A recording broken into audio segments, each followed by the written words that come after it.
Polres Solo Kota mengamankan seorang wanita yang diduga menjadi salah satu anggota dari komplotan penculik anak di sekitar pom bensin di Kelurahan Kampai Tabu Karambia pada Jumat, 2 November, sekitar pukul 15.15 waktu Indonesia Barat.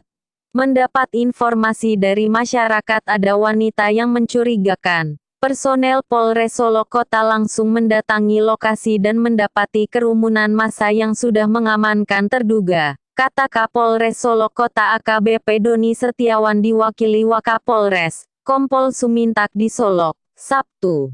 Untuk menghindari amukan massa, KBO Reskrim Polres Solo Kota, Ibda Edi Yuhendra, dan anggota lainnya langsung mengamankan terduga ke Mapolres Solo Kota. Saat dilakukan interogasi, terduga pelaku penculik anak ini tidak dapat dimintai keterangan, bahkan identitas pelaku juga tidak jelas, akibat gangguan jiwa yang dialaminya, katanya. Ia menjelaskan kemudian wanita berusia sekitar 40 tahunan ini kembali dilepaskan karena mengalami gangguan jiwa. Naas hanya berselang 15 menit setelah dilepas pada pukul 16.05 waktu Indonesia Barat wanita ini kembali diamankan masyarakat di depan kampus UMI Kota Solok.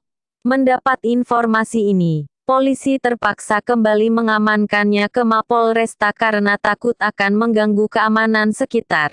Atas kejadian ini, Polres Solo Kota bekerja sama dengan Satuan Pol PP Kota Solok, mengirim wanita ini ke Kota Bukit Tinggi yang merupakan daerah asalnya. Jumat sore, berkat kerjasama dengan Satpol PP Kota Solok, wanita ini sudah dikirim ke Bukit Tinggi menggunakan bus dan sudah dipastikan sampai dengan selamat di daerah Ampek-Angkek, katanya. Kasatpol PP Kota Solok, Bujang Putra juga membenarkan kejadian ini dan telah mengirim yang bersangkutan ke daerah asalnya. Iya, kami beserta Polres Solo Kota sudah mengamankan wanita yang sempat viral di media sosial ini.